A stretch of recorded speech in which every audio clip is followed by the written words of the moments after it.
c'est un milieu qui est très riche en oiseaux et que pour cette seule raison, d'ailleurs, il mériterait d'être protégé. Alors comme je suis moi un botaniste, j'ai repéré une jolie fleur qui s'appelle la lysimaque à fleurs de thyrse. Alors qu'est-ce que ça veut dire un thyrse? Alors un thyrse, c'est un ensemble de fleurs qui sont disposées comme dans le lilas. C'est ça qu'on appelle un thyrse. Et cette lysimaque est une plante tout à fait intéressante parce qu'elle est abondante en Europe centrale et elle est ici à l'extrême limite occidentale de son aire de répartition. Elle ne va pas plus loin. On ne la trouve pas ailleurs.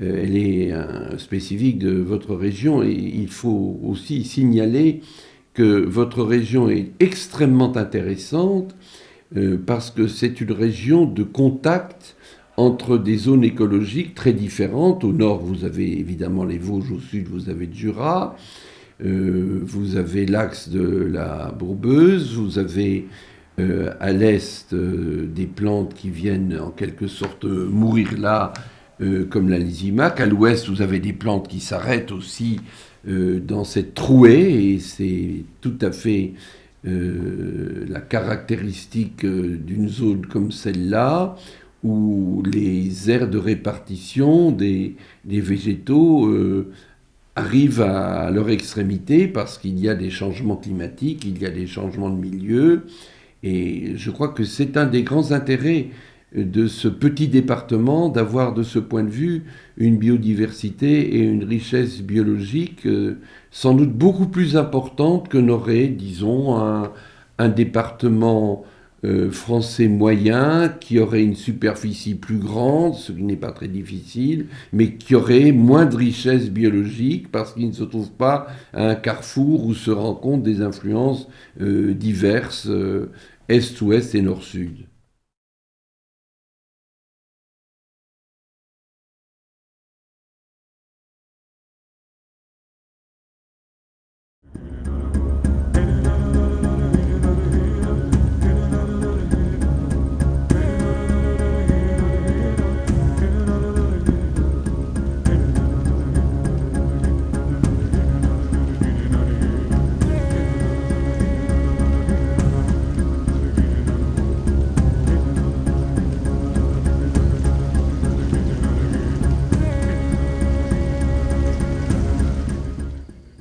Vous avez dans le territoire de Belfort, sur les pelouses de Chèvremont, de très jolies orchidées. Alors ça paraît très surprenant parce que on a toujours l'idée que les orchidées viennent des forêts tropicales humides, qu'elles sont élevées en serre et qu'elles ne sont pas dans la nature.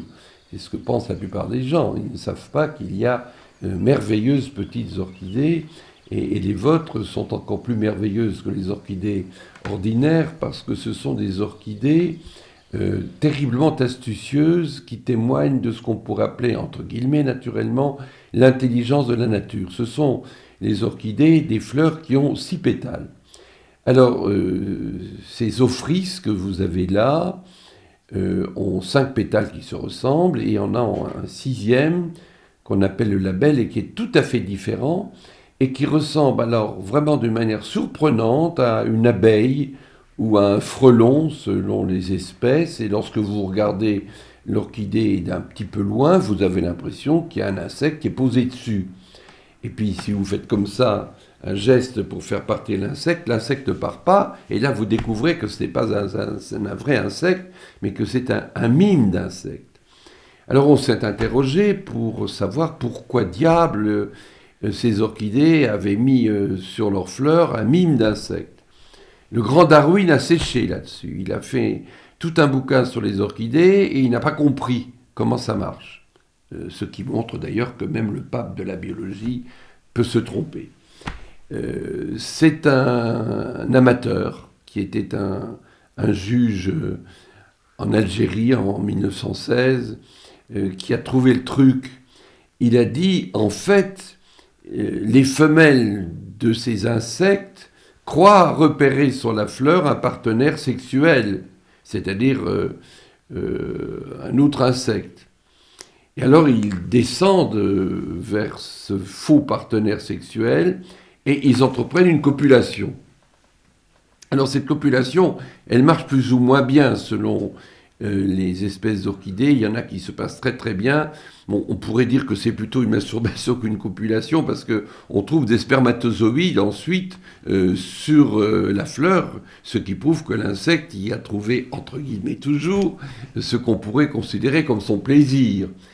Mais comme il s'est beaucoup agité, comme chacun sait, l'acte amoureux suppose une certaine agitation, il a mis sur sa tête le pollen de la fleur. Et ce pollen de la fleur, il l'a comme deux cornes sur sa tête. Et puis quand il quitte la fleur, eh bien il n'a qu'une idée, c'est d'aller sur une autre fleur. Et il voit de nouveau une fleur avec ce pseudo-insecte qu'il interprète comme une de ses femelles. Et alors, il fonce dessus, il recommence, il s'agite et pan, il dépose le pollen à l'endroit où précisément il est attendu par la fleur, c'est-à-dire la partie réceptive femelle de la fleur, et il réalise la fécondation. Alors c'est quand même quelque chose de tout à fait remarquable, et c'est d'autant plus remarquable que le mime n'est pas seulement un mime visuel, mais un mime odorant, et émet l'odeur de la vraie femelle de l'insecte mâle, de sorte que l'insecte mâle est attiré par la fleur, non pas par le mime que nous voyons nous, et qui ne lui sert à rien, ce qui est encore plus extraordinaire, mais il est attiré par l'odeur. Et le mime sert quand même à quelque chose, parce que lorsqu'il arrive sur le mime, il ressent l'orientation des poils de ce pétale bizarre, qui est exactement à la même orientation que les poils sur le dos de la femelle. Et ceci déclenche alors le processus de copulation, de sorte que le mime sert in fine et non pas au départ. Et ce que nous voyons, nous, l'insecte mâle avec son œil à facettes, ne le voit que lorsqu'il arrive vraiment sur la fleur. Donc il y a ici une très grande astuce de la nature.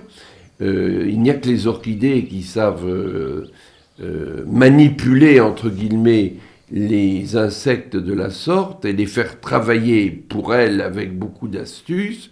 Beaucoup d'orchidées ont des coups de ce genre et ont même perfectionné ce modèle. Il y a une orchidée australienne qui a un orifice copulateur où il y a une vraie copulation, alors pour de bon et pas seulement entre guillemets une masturbation. Alors ça ressemble un petit peu aux fameuses poupées des sex shops, c'est très étonnant et ça marche très bien et ces ophrys sont fécondés. Donc il faut les conserver.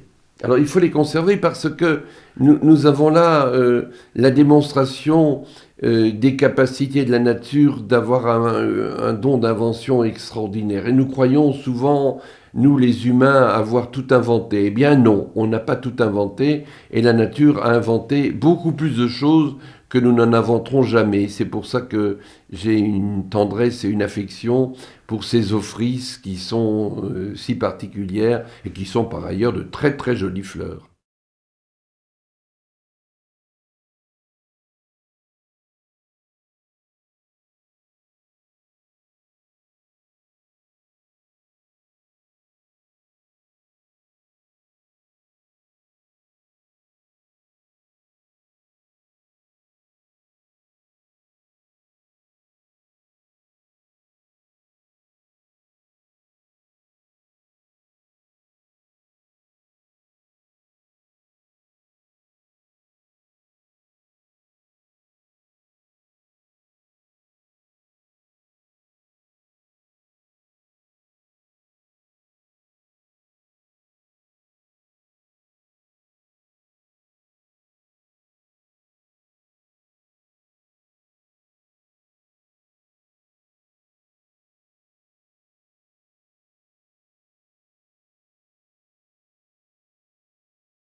plus nous nous déplaçons, plus nous avons de gros bulldozers, de gros scrappers, de gros engins, plus nous sommes brutales envers la nature, plus nombreuses sont les espèces qui disparaissent. Et celles qui disparaissent en premier, ce sont les espèces qui sont localisées sur des zones très étroites et qui ne peuvent pas vivre ailleurs, qui sont donc des espèces fragiles et plus menacées que les autres. Et ce sont celles-là même que nous essayons de protéger et de défendre dans tous les programmes de protection de la nature. Alors pour ça, on fait des conservatoires. Lorsqu'une espèce est sur le point de disparaître dans la nature, on la transporte dans un conservatoire qui est en quelque sorte un orphelinat pour espèces en grave difficulté, où on la bichonne, et où on pense que peut-être, si la menace disparaît, on pourra la réintroduire dans la nature. Et puis alors il y a les grands parcs nationaux où on protège les espèces, par exemple, contre la chasse ou contre l'excès de chasse, et où on a une stratégie de protection. Alors toutes ces idées évoluent continuellement, et maintenant, depuis quelques années, on se dit, ça ne suffit pas de faire des réserves, ça ne suffit pas de faire des parcs, il faut avoir sur l'ensemble des territoires de bonnes pratiques agricoles, de bonnes pratiques de gestion. Et ce point est extrêmement important. On peut prendre un exemple chez vous, la vallée de la Bourbeuse, où vous essayez de mettre en place des pratiques de gestion agricole, par exemple, de repousser un petit peu les temps de fauchage, l'époque du fauchage, pour permettre aux oiseaux d'avoir nidifié et par conséquent de ne pas se faire prendre dans la faucheuse. Donc ce souci n'est pas localisé seulement à certains endroits, pour le moment c'est le cas, mais petit à petit on arrivera à faire que cette préoccupation se répande partout. Et là nous aurons une stratégie globale de protection de la diversité.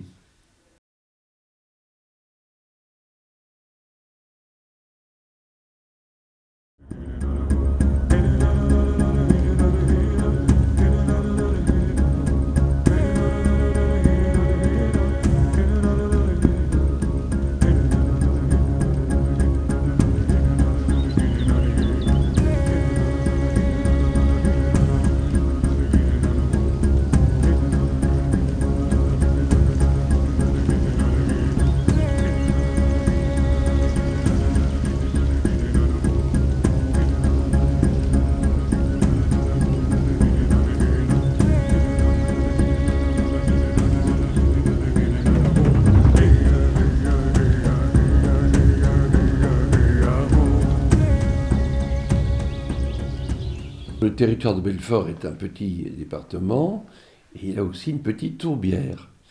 Et les tourbières sont aussi des milieux très intéressants. Ce sont des milieux humides. Celle-ci se situe près de l'étang Colin, dans le piémont vosgien, donc au nord. Et on y trouve des drosera. Alors ce sont aussi des plantes très intéressantes parce qu'elles ont fait rêver des générations. Ce sont des plantes carnivores.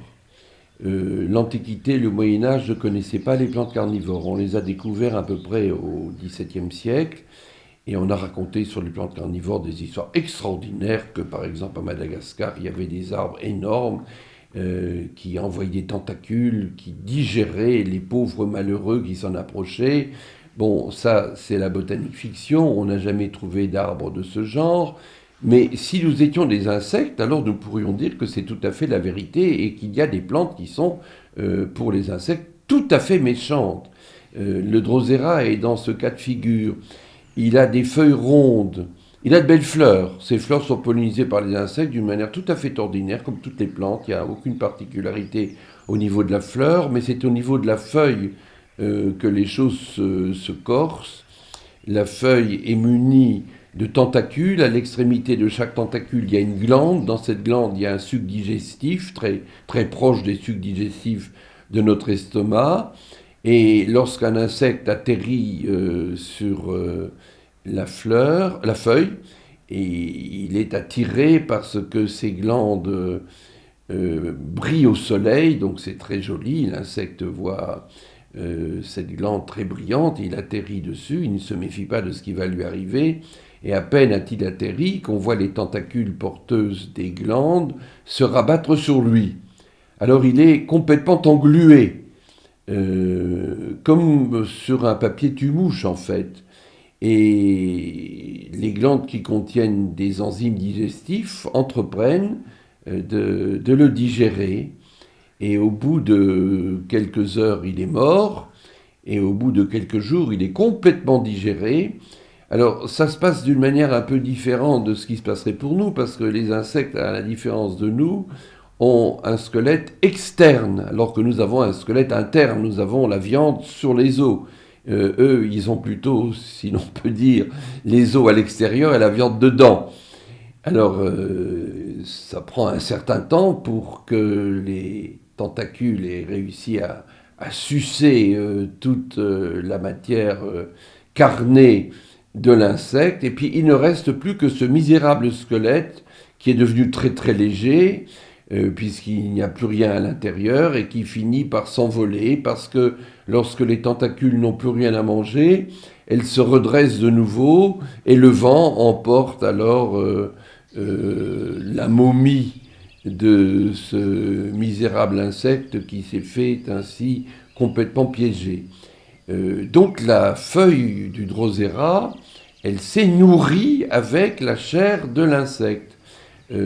C'est un phénomène tout à fait étrange, c'est une plante qui mange un animal, alors que d'habitude c'est l'envers, c'est des animaux qui mangent les plantes. Alors pourquoi cette plante est adaptée à manger des animaux? Probablement parce qu'elle vit dans ces tourbières où il y a très peu d'azote. Ce sont des milieux très acides où il y a très peu d'azote et les plantes ont absolument besoin d'azote pour fonctionner. Sans azote, une plante crève. Donc elles prennent l'azote là où il est, c'est-à-dire sur les insectes. Et elles reçoivent du coup un complément très utile de nutrition azotée. Voilà l'histoire en fait de ces petites plantes carnivores qui sont très intéressantes et qui ne vivent que dans les tourbières et que par conséquent on ne trouve dans votre région qu'à cet endroit-là. Raison de plus évidemment pour la protéger. Je trouve que c'est bien l'idée de protéger des plantes qui ont des mœurs particulières, qui ont inventé des astuces particulières, parce qu'elles font partie de la richesse et de la beauté de la nature.